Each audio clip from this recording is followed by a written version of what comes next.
Ladies and gents, welcome to the 51st episode of the Lifted Lifestyle Podcast. Yesterday we announced that we were doing a special giveaway, which we'll run through today. And the main topic of today is bulking. How to get freaking massive with 3 main tips. Yes. But yeah, the giveaway, I mean... We're going to start with yeah, we might as well just rip it up from the start. If you've not entered or not asked, then just skip forward like 30 seconds. Yeah, this won't take too long. Yeah. Rather name generator. Just as a little reminder, this is to win a £50 Airbnb voucher, which is kind of freaking cool. An OC hoodie, which we'll send out to you, and a pack of monsters, which we'll send out to you, which I'm actually really pleased because that means we can order ourselves a pack of monsters. Yes, true. And ends up being cheaper anyway. Yeah. So cheers, guys. All right. Drum roll, please. Wait. Is there a drum roll? It might not be. Looking at one of the names here, Jensen, I think it would be so funny if he won. Key supporter of the pod, man. I don't think he ever actually listened to the pod. I think he just saw we were doing a giveaway and was like, fuck it. I don't mind it from bro. Right, let's spin the wheel.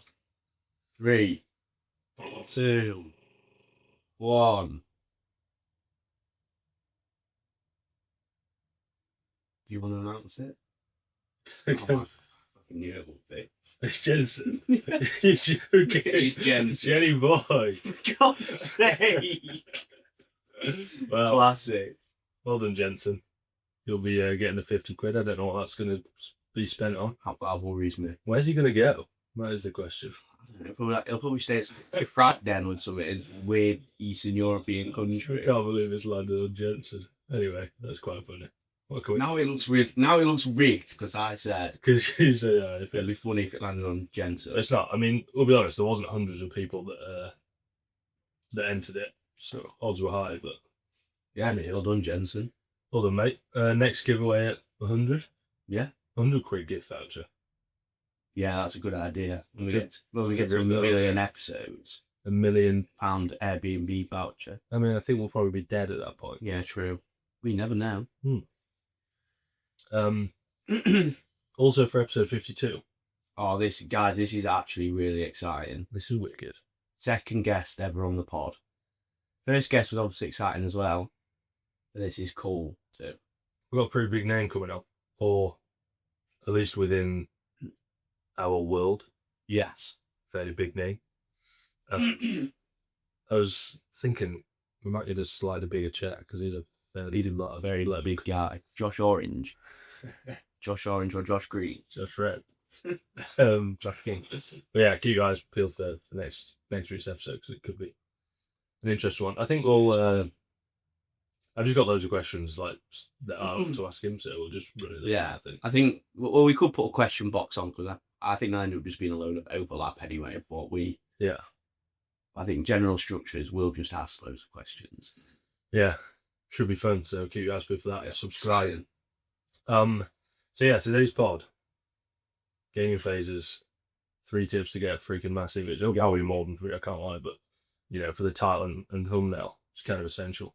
Yeah. Currently, we're both obviously in the gaming phase. I've just clocked over 100 kilos. Have you? Yeah. Worked, sure. It's a bit of a weird one. Like, I definitely look better in t-shirts now, but t-shirt off, I'm obviously slightly fatter. Yeah, you're at that stage where you look at yourself with your t-shirt off and you're like, yeah, well, I hate that feeling. I don't think it's not like horrendous. It's actually probably still quite good. Yeah. I've just got the lack of. I mean, I've always kind of got a lack of abs, to be honest, but I know what you mean. They're faded out. The details. Yeah, details aren't quite there. Details with the obliques and the abs, it's just not quite. But it's always the same with me that I do quite like being a bit bigger. Pumps are better. Yeah. I feel like for you as well, you do look a bit better when you're a bit fatter. Guy said he thought I looked best at about 105 kilos, which I need 5. No, I'd say the best I think you've ever looked is when we were at Reza. What, at like 93? Yeah. But obviously with the t-shirt off, but I think general day to day, like probably what you are now. Yeah. In terms of like you look bigger in clothes. Yeah, like 98 to 102 I'm pretty happy with. Less than that, get a bit small in clothes. But I feel like your line of like going from not looking big to clothes to looking big in clothes is like really easy to get to. yeah, Whereas mine, I feel like for me to look big in clothes, I have to be like stupidly heavy to the point where I look really bad. I was speaking to Theo about this yesterday. He was saying the same, saying like he thinks because Theo's like 5. Similar height to me. Yeah, 5'9", something like I that. actually think I might be a bit taller than it. Yeah. Actually, no, I'm not. He was saying there's like a much finer line between like looking good to looking whack. Yeah. But once with me as well. it comes quicker to look good. Yeah. So there's a bit of a... Yeah, it's weird for me. Like, I know if I was to drop 3 kilos from where I am now, I'd be like pretty lean. Yeah. Which is really strange. To be fair, I actually think you've like visually got a bit leaner recently. Really? Yeah. Oh, because I've just lost all muscle in the chest, and somehow that's made me look lean. At least in the midsection. I don't know if it's just because you're getting back to training. Yeah. A bit more properly. I do think though that obviously, like for me, it's a weird one. Like I've probably been quite lucky in the ab department. Yeah. Like I've never not really had ab muscle. Like yes, there's been times where it's covered in fat, but I've always had like ab muscle. Yeah, the first time you got like reasonably lean, you Yeah, were in Bolton Gym with the sideline coming. Yeah, on the door. Yeah, like I still had abs then, but I think now because I'm training them 3-4 times a week, like 9 to 12 sets. Yeah. I actually think they're just inflamed all the time. So they just look bigger than what they actually are. I really hope that this gaining phase of training abs properly and getting strong at that one ab crunch is going to... Well, yeah, you are strong at that now. You did what, like 40 kilo on it, which is pretty... That's a heavy ab crunch. I just get slightly worried if I'm actually like really using my abs as much as I know what you mean. Yeah. But I think you are though. Now you've done the because you've been dead stopping it, haven't you? Yeah. I think you'll be fine. Yeah. It's not like you're doing the set and you're like, oh, this is shit. Like you're coming off it and you're like, yeah, my abs do really hurt. Exactly. So I think you'll be fine. It's whether like that's just the eccentric. Yeah. Yeah, I know what you mean. I think as well because that's so heavy, like in the stretch. Yeah. It always feels like you're out to go rip off. Yeah. So yeah, we're well and truly into the old gaining phases. Before we start, sorry, this might be very good for the algorithm. No, it's all right. You actually have had a change of plans, I think, haven't you? Yeah, Which potentially. good to go through. Yeah, I guess this is the first good tip of setting out a gaining phase as well. Yeah. Probably something that not many people talk about is setting up the timeline. And we talk about it all the time, but like having an end date for that gaining phase, so that you've actually got a bit of drive within it. Yeah. Or else, Like it can get a bit wishy-washy. Yeah. So yeah, my phasing, or for what I'm thinking of anyway, is to go through this gaining phase. Initially, when I set it out to finish on the 1st of March. Yeah. Which gives me another 19 weeks. Yeah, it's a long time. So that'll be a total of like 8-9 months gaining. Currently, I'm 6 kilos up after 5 months. Yeah. Just under 5 months. Yeah. So that's pretty ideal. So what I'm trying to do is Theo and potentially a couple of others, if they decide to jump in, is going to do a little photo shoot of some sorts. Now, I don't think I want to go down the route of the standard classic photo shoot. Yeah. It's just a bit weird getting all greased up and that. Yeah. They do want the photos to be good. Yeah. So I need to find that fine balance. Yeah. But I do want to get like properly lean. Yeah. Which I think is going to be trying to get maybe down to around about the 90 kilo mark, maybe just below. So what was your lowest previous? The lowest, like depleted, was like 93.5, I think. Yeah. And you were pretty lean then. Yeah. That was the reso time, wasn't it? Yeah. Yeah. You were pretty lean. Yeah. There's obviously a lot of room to get leaner from there. Yeah. But I think with a photo shoot, it is very different to doing a bodybuilding show Yeah. where the best look isn't necessarily As lean as you possibly can be. Yeah. 100%. Whereas if I was doing a show, I'd obviously try to get very freaking Yeah. peeled. So I honestly don't know. Yeah, you're just gonna have to just go off the look, aren't you? Really? Yeah. But sort of mapping that out. So if this gaming phase takes me to the 1st of March, that'll give me March, April, May, June to drop 15 kilos. Which is doable. So I think that should work quite well. So potentially doing that. So when are you planning on you planning on doing it in June? It'll either be start of June or end of June, Okay. depending on how long I need. Yeah, and you also want to time it for like holiday. Yeah, but not too close to holiday. Yeah, I know. Yeah. So that's my thoughts. But also it'd be quite cool to align that with like when you're gonna be pretty lean. When we're all dieting. Yeah. Because Well, that would be the same. Yeah. Like is my that show when you just start? be end of May, start of June. Right. I'd probably do it. That works To be quite well. honest. Yeah, I probably would just do it. Can you just like do it on a different day to make it I don't Think so. Like, where would you actually go to do these things? Obviously, there's like we were saying, the classic photo shoot people. Yeah. They've got these set up studios and that. I don't know. It's just I was sort of thinking like get someone to come here on a Sunday where Yeah. it's pretty quiet. Yeah. And see if we can do it like even what's with his you. name? Yeah. Is he called Chris? INFX Media. INFX Media. Yeah. And he Yeah, does Archie, he does Josh, and he's photoing pretty good. Yeah.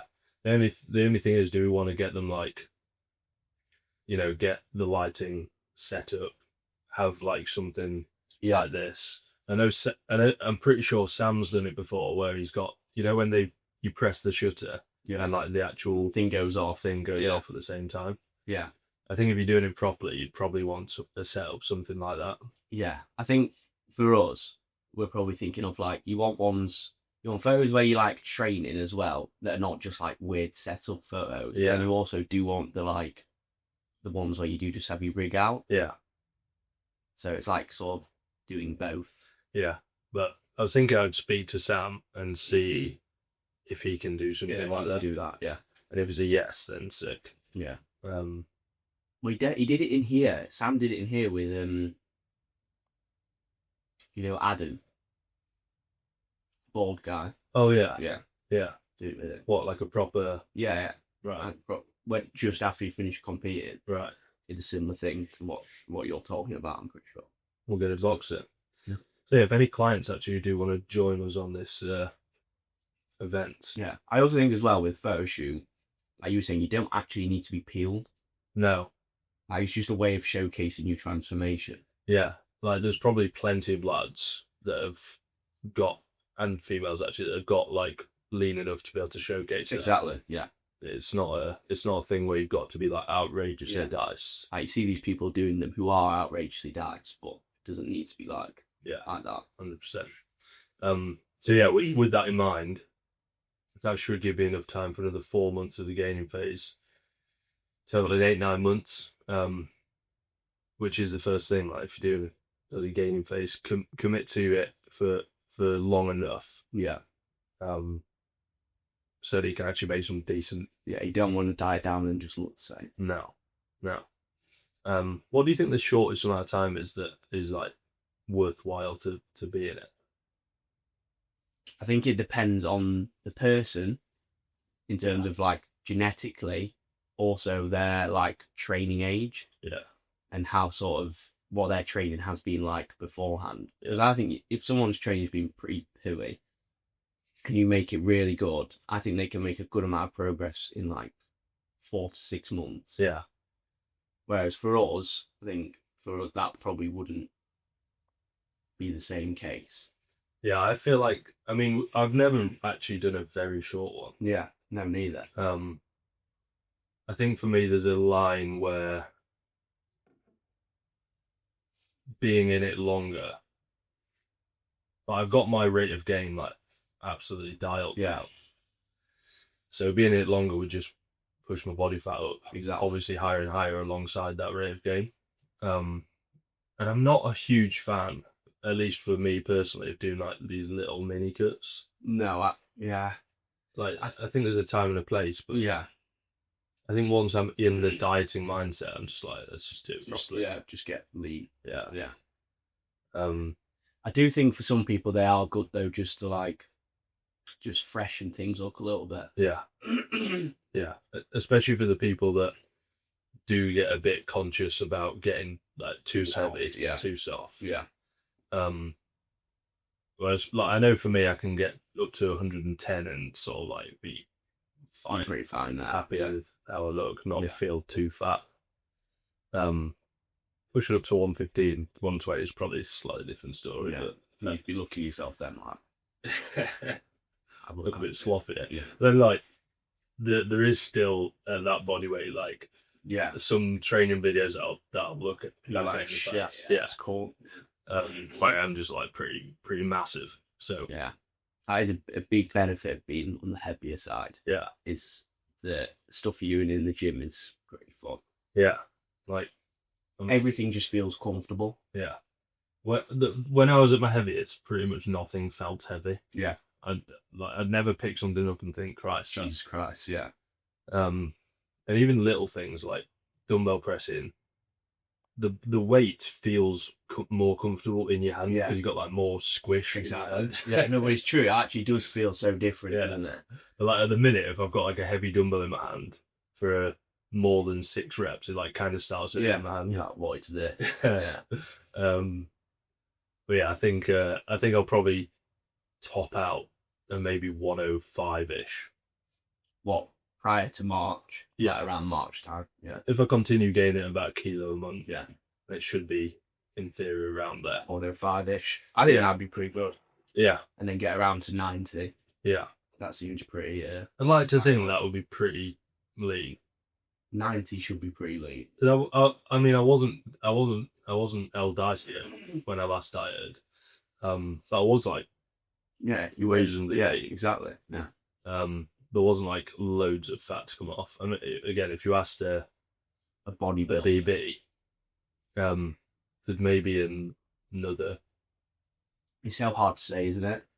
If it was men's physique, it would probably be another like 8 kilos. To Yeah. be honest, you're pretty peak, but it's Yeah, just but- it's just how they It get is what it is, isn't it? Yeah. Especially for me, like I know that it takes a lot more than for you in terms of total kilos Yeah, to yeah. pull off. Yeah.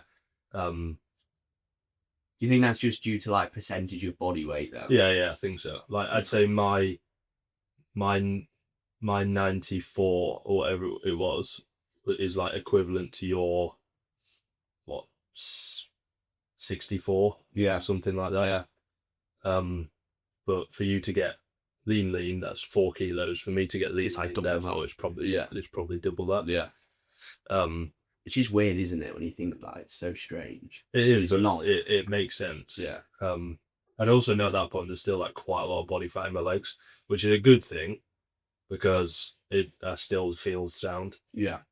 But as I get leaner and leaner, the total like body fat percentages coming off my upper body will just get smaller and smaller. Yeah.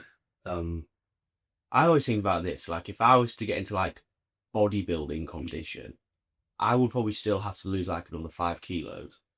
But then I'm like for me, like when I was at my lowest, yeah, I was like, for me, there wasn't any body fat to come off anywhere other than like my hamstrings and glutes. Yeah, Like, my quads were peeled. your quads were Everything was really- peeled, but my hamstrings and glutes.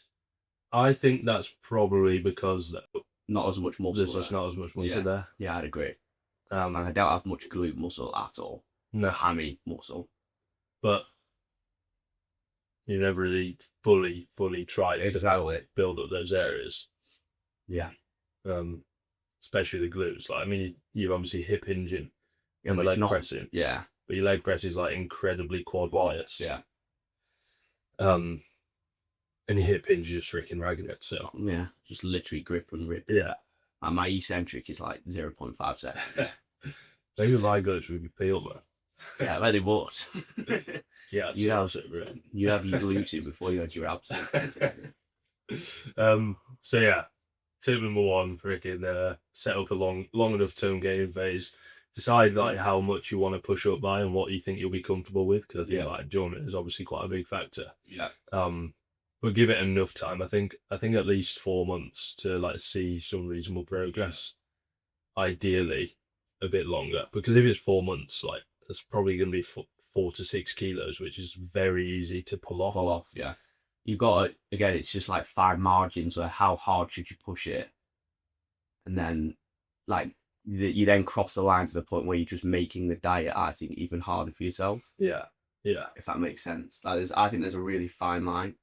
yeah. I think for beginners as well, or and a beginner to intermediate, people like Joe Hansen, like who's been training but he's never fully committed to gaining weight before this. A lot of the body weight you put on will actually just be new for issue. Yeah.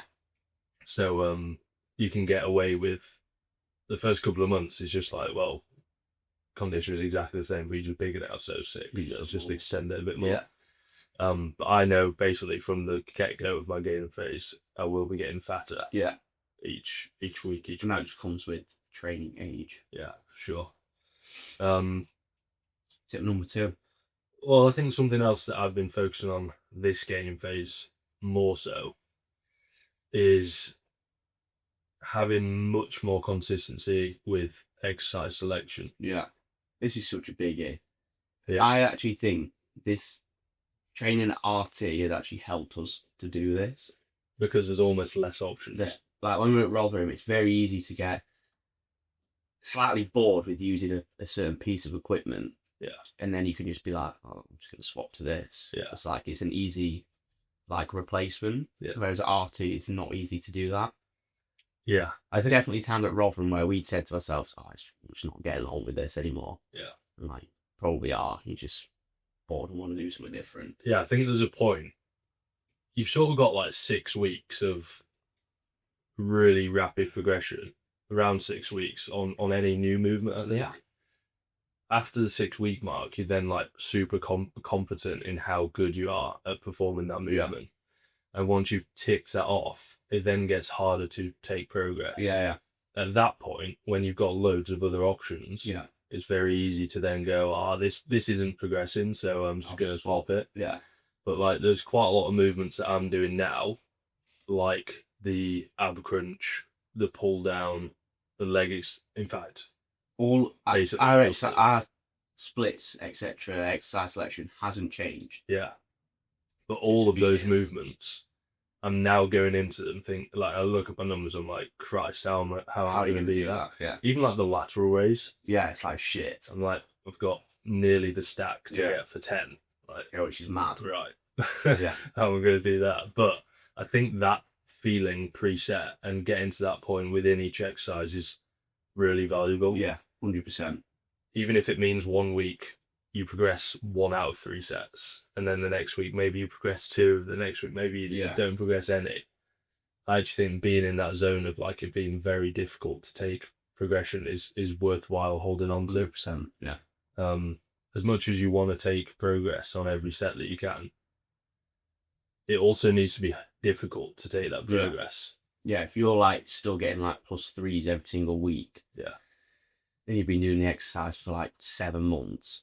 I think I generally would be a little bit like, something's not right, which I know sounds retarded, but I would be a little bit confused, I think. I agree. It sounds kind of backwards because this is it. We obviously really preach to take progress on everything you can.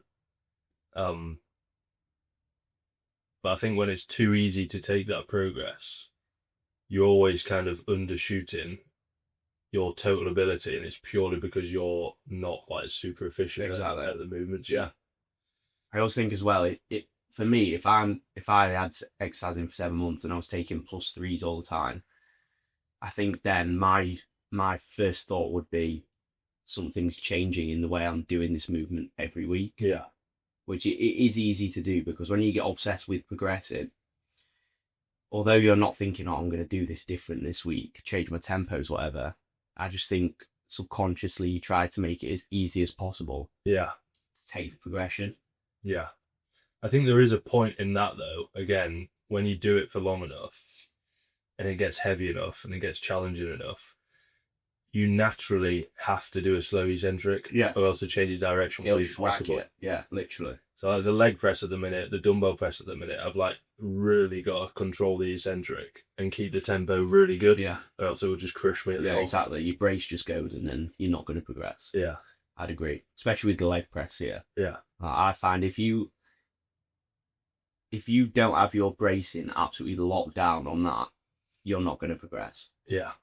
Yeah. Especially, I mean, what we've been doing that in that particular leg press basically since we've been here, which Like has a been a year. Yeah. And it's strange because like I look at numbers maybe from February, like you were on about with the T-bar yesterday. I'm pretty sure I was doing more on the leg press, maybe only like 5-10 kilos. But when I look back, the actual standardization of it and the way I'm actually moving the load is so different now. Yeah.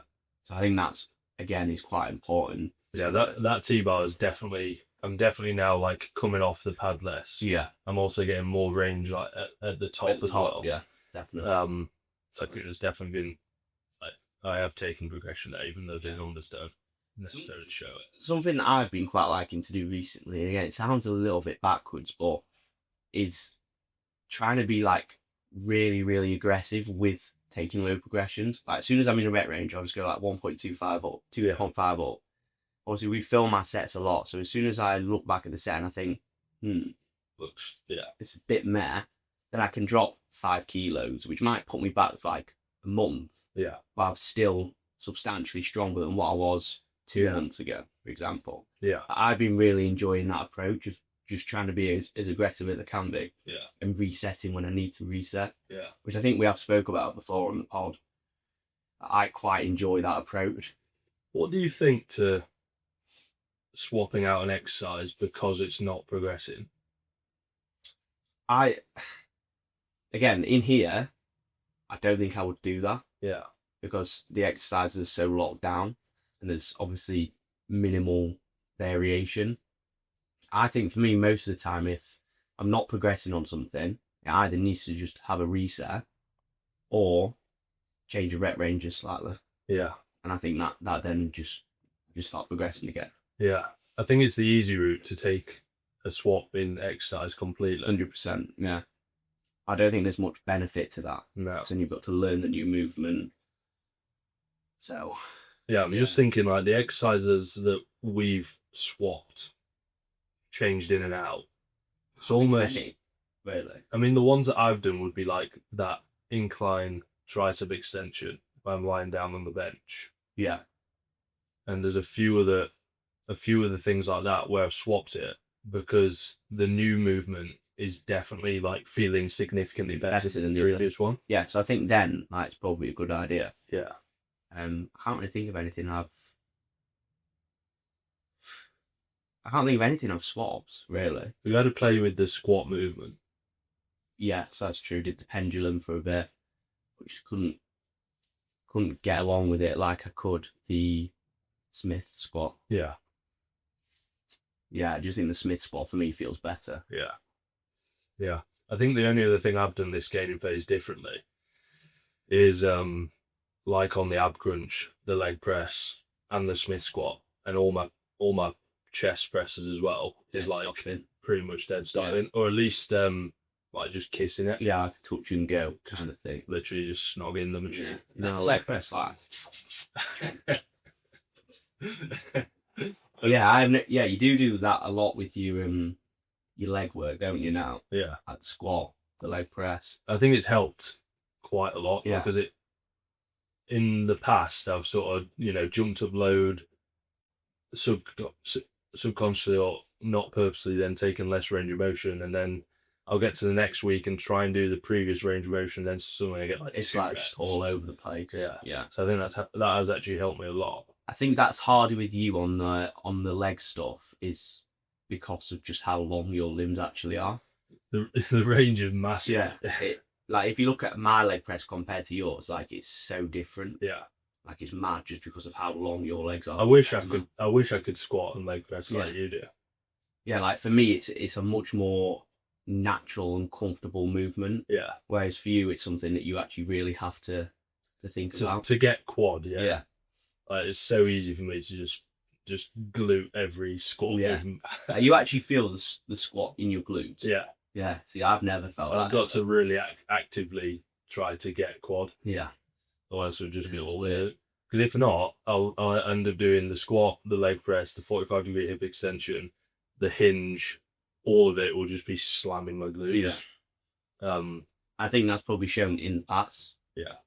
Big Rod, world's biggest bloke. Double cheats up every day. So yeah, that standardization has helped me quite a lot. I have been doing it on like any sort of machine pressing and things like that as well, just to make sure I'm actually taking the range that I set out to do at the very start. Yeah. Which I think is worthwhile. Do you think sometimes, for me, when I dead stop stuff, like I was doing it a bit on the incline machine press when I did my shoulder off. Yeah. So I went through a phase of dead stopping that, but I was finding it harder to connect with my chest. All of the dead stops I do are like not a complete release. Right. Okay.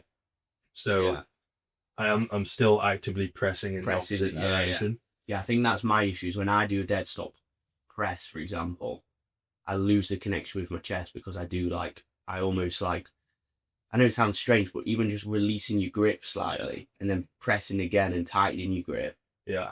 I seem to lose a lot of feeling in my chest. I think when you're pressing as well and dead stopping, it's very easy to kind of get to the bottom and then just relax into it, which sends you to hold your shoulders and kind of get out of that positioning. Yeah. So I do really actively try to stay like... You're always still thinking about pressing, even when you're like doing the touch and go. It's effectively just like an isometric hold with a reference point of where it needs to be. Do you actually think there is a downside, though, to dead stopping? I think for certain movements, like if I was to dead stop on, say, the machine lateral raise. Yeah. So I dead stop on that. Fully? Yeah. I fully, like, touch and not... But that, again, is the one where I do actively think about still, like, driving out through my delt when I've stopped. So I'd say that one for me is like too narrow in. Yeah. So I end up going into like massive internal rotation and like squishing my neck together. Yeah. So that one for me like doesn't work as well because it just feels too narrow. Yeah. I actually think doing that on that has partially mangled my shoulder. Really? Like genuinely, yeah. I do, because I was doing it so frequently. Yeah. Like I was doing it like 3 times a week. And every time, like you said, like I was coming in and because I was dead stopping, I was still keeping like tension through my delts, but I was like this. So I do think partly my shoulder issue has come from that. Yeah. So to answer your question, I don't think there is a massive issue with dead stopping on all movements if you want to. Yeah. As long as it is a kiss as opposed to like a full release. Yeah. I also think when you do a full release, it's very easy to kind of just sack off the last 20% of the eccentric. Yeah. I think it's a case of weighing up the pros and cons of doing it for you. Yeah. So like for you, dead stopping means that you will keep your range of motion standardized. Yeah. So your progressions are actually progressions. If you're someone like me on the leg press where it's quite comfortable anyway, I don't need to dead stop because it's not like a hard range to get into. Yeah. I don't think for me there would be a benefit of doing that. Yeah. Yeah, I agree. Also, I think it like knocks you off when you get the bottom pins. Yeah, definitely. Like there is cases where sometimes I end up getting like too much range. Yeah. Not too much range, but I will end up hitting the bottom of the leg. I watch it in your set, it gets like closer and closer. Yeah, it's like millimeters away from hitting it. And as soon as I hit it, it just, again, it throws your brace off. Yeah. Like, oh, shit. Yeah. I think the only one that I don't like dead stopping on for sure is the leg extension. And that's because if I go all the way down and dead stop and stop the kind of like pull down into the seat, I just lift up. Yeah. So then I'm getting less range. Yeah. Because my bum's lifting up. Yeah. So I definitely don't want it. I see a lot of people doing that though in here, you know, in the stretch on that leg extension.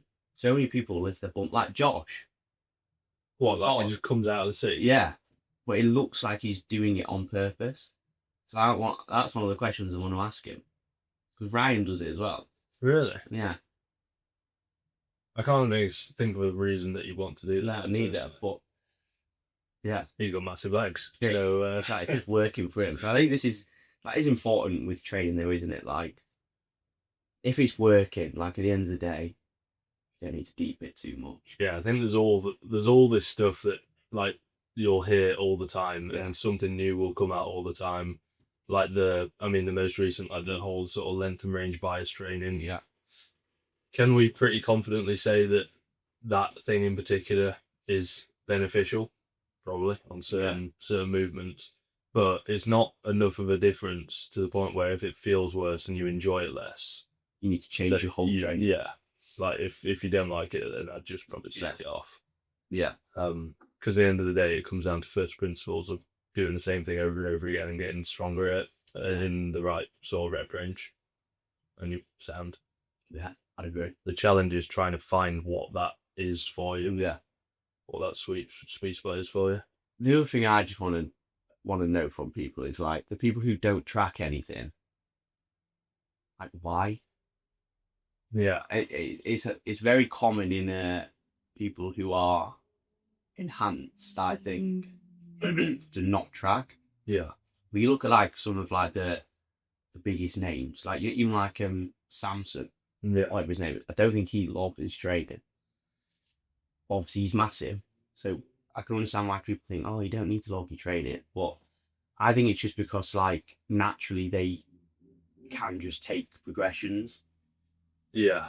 Do you think in the head they also know what they did the week before? Yes, but there's no way you can know for every single exercise. No, but I think there is certain people that can. Really? Like They just know. I reckon, like JP, for example, he's so obsessed with it. I think you could ask him, he just go. You just know. He just know it. Yeah. I think 99% of people can't do that. But has that come? Because he definitely has tracked at some. I don't know if he does now. I don't know what he does now. But Yeah. obviously, at some points, he has tracked his training a lot. Yeah. You think that comes from doing that? Yeah, I think so. So these people who have never tracked anything. Again, this is a question that we can ask Yeah. next week's pod guest. Yeah, I wouldn't. It's like, does he know if he's actually getting stronger? Because a lot of their YouTube stuff is just like going off feel on the day, what exercises they fancy doing on the day. It's a But tough I one. really struggle to do that. I think what you can't get away with is, or what you can't get away from, is lack of tracking is still less data. Yeah. So in most circumstances, that's going to be worse. Yeah. To not know that, but I think you can still get away with not knowing it if you are really good at it. Yeah. And you've been training for that long. But like in business, if you don't really know the numbers, you don't know how much money's coming in, etc. You don't really know. But at the same time, if you're like a massive company that's coining it, you know it's still progressing. if your margins are big enough, Yeah. you're probably going to be sound. Yeah. And you're still going to grow as a business, even though if you're not like really hyper specific about those numbers because you're just good at business. Do you think maybe in like 10 years' time, do you still think you'll log your training? I don't think it's a big enough of a interference to not. Yeah, that's my thinking as well. Like I find it incredibly easy to just it's not write hard it down. Yeah, it's really not hard. Um, I just think it makes me enjoy the sessions more as well. because you know what you're doing when you go in there. You also get active like praise as you go through the session. Exactly, yeah. Reinforcement, say, yeah. That was progress, yeah. Which that's what I struggle with now, not progressing. Yeah. Not doing the same exercise every single week. I think I could just go in there and be like, what should I do? I just have no idea. Yeah. And it would also make me feel like my sessions were way longer. Yeah. You got to sort of work out what weight's going to be challenging. And yeah. I mean, it just doesn't make sense to me. Going off like the anecdotal evidence, I look at people that have actually got massive. Even like natural people, like just some of my mates that are actually kind of big that maybe haven't tracked as much, they still actually do know their like kind of key lifts. Yeah, exactly. Like, you know what you're going to be dumbbell pressing. Yeah. You know what you're going to be squatting roughly. So I think there's some like natural progression that you are taking there. And then also, I've never seen anyone actually massive that doesn't train somewhat hard, unless their genetics are just completely cracked. Yeah. Like everyone who's a good bodybuilder trains hard. So like Ryan from here, he doesn't track. His workouts are quite ad hoc, at least from what it looks like, but he does send it. Yeah, and you watch him in there and he's training hard. Yeah, I wouldn't want to do that session. Exactly. Yeah, 100%. So I think you can get away with it if you're training hard enough. You just don't get the feedback of whether it's working or not. Yeah. I do just still think overall people probably should just train. Yeah. I actually think it just makes your life easier. What you can't deny, right, is if you're starting off your gaining phase now, and let's say you're dumbbell pressing 25 kilos, if you get it to 35 or 40, you'll have a bigger chest. Yeah, as simple as that. And if you don't at that point, that's when you can start getting to the nitty gritty of what's your execution looking like. You know, if your triceps and your delts have grown loads from doing that, but your chest haven't, then that's when you can start getting like really deep into the programming stuff. But like if this is your first gaining phase, get a decent program that you enjoy doing, and then just get really strong at it, and you will grow. And like the vast majority of the muscles will grow. There'll be some that don't grow as well because maybe naturally don't connect as well or don't prioritize that as well, and that's when you can dive into the deeper stuff. Yeah, big time. Is there anything else that you're doing in this gaining phase slightly differently?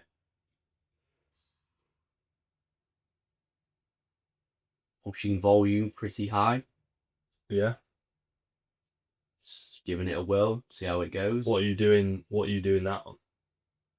So for me at the minute, well, it was my delts and my back. Right now it's just my back. Yeah. I think recently, like my back volume right now, HL will agree, it is super high. Yeah. Frequency's high and the volume is pretty high in the sessions as well. Is it 3 times a week? Monday, Wednesday, Friday. Yeah. Most of those sessions are like 6 to 9 sets, so it's quite a lot. I think personally, right now, if I was completely injury free and I was able to train everything perfectly, I probably wouldn't be able to get away from doing that much. Yeah. I think my numbers may potentially still progress, but I think I would be battered very, very quickly. Yeah. If that makes sense. Yeah. So I'd be like having to deload and do some sort of pullback pretty frequently. Or is this if you were doing that for everything? No, even if I was doing that just for my back work like I am, but I was able to press properly. Right, okay, yeah. If my volume was like where it should be for everything, I think right now I probably would be pretty battered. Yeah.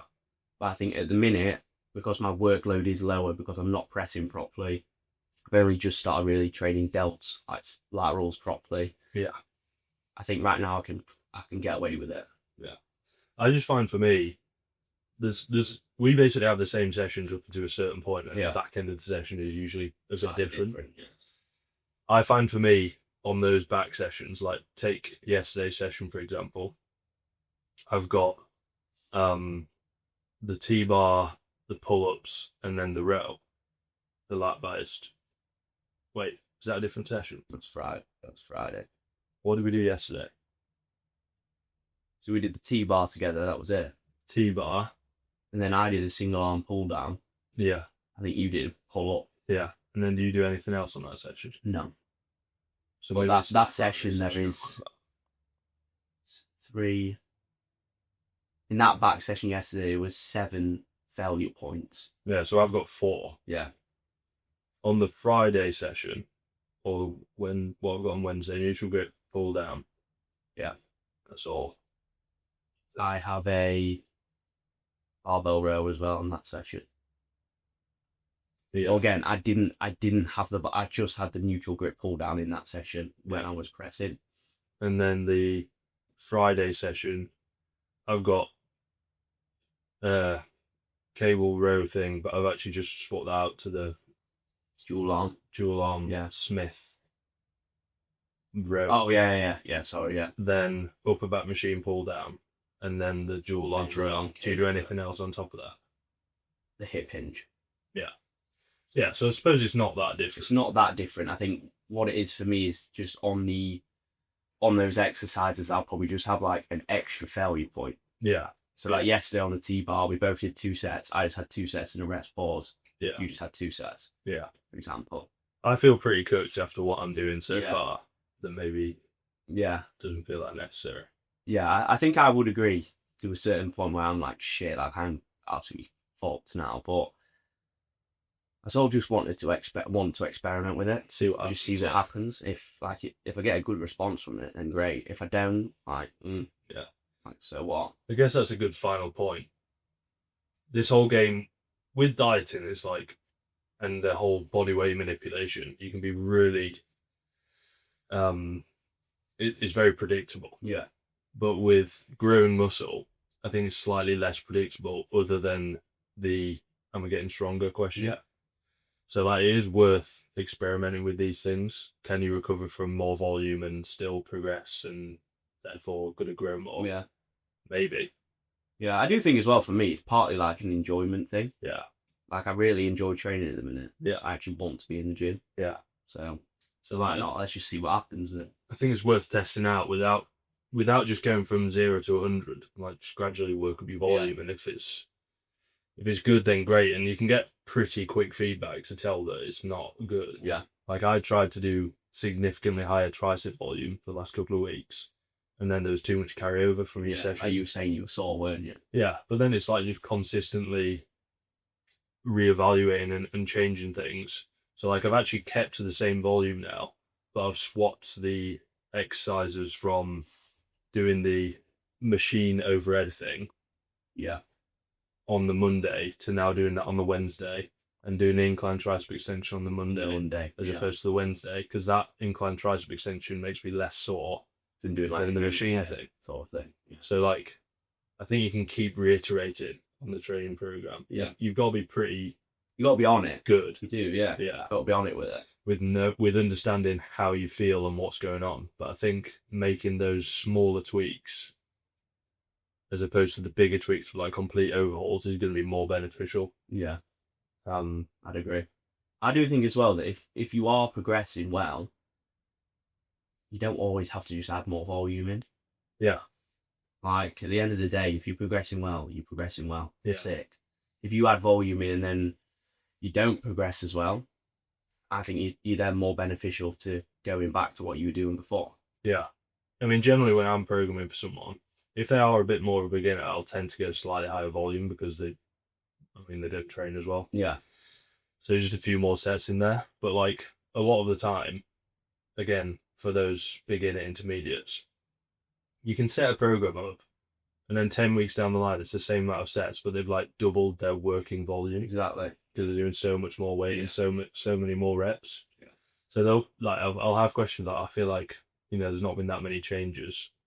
Do we need to change anything? And I'll look at the total volume that they've done. It's like, well, not really, because you've gone from doing 5,000 total kilos lifted, however many months ago, to now doing 9,000. Yeah.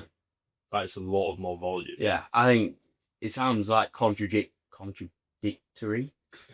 Contradictory to what we've just been saying, but I think in whether you're dieting or you're gaining, the less changes the better, Generally, most of the time. Yeah. Like obviously you're not just going to go through a whole diet and a whole gain phase and make no changes, but I think overall the less changes the better that things are going. Yeah, I think if you're going to change, it's just got to be a like meaningful decision. Yeah, not just like, I'll just like love the setting here. Yeah, for the sake of it. Yeah. So yeah, that's gaining phase is kind of wrapped up. Bit of a overview. Set out your timeline. Know how long you're going to be doing it for. Split it up if you need to. But give it enough time, at least 4 months, ideally. A bit longer. Yeah. Making changes to your training program. Don't do it too often. Yeah. Try to stick to the core movements. Was there even a third point? Well, we just spoke Yeah, about kind of volume. play around with your volume if you can recover from it and I do think those they're three the main things. things on like what you're doing in the gym perspective anyway. Yeah, I Definitely. appreciate that's a very broad overview. Like obviously within those phases, you got to be eating enough, gaining the right amount of body weight, etc. But yeah, do those three things and do them properly. You'll build it out pretty freaking massive. Yeah. Cooking. Sick. Well, thanks for listening, chaps. Congrats to Jensen again. Jensen. Bloody hell. And we'll see you next week. For a special guest appearance. Special guest, subscribe so you can see, bro. See you in a bit. See you there.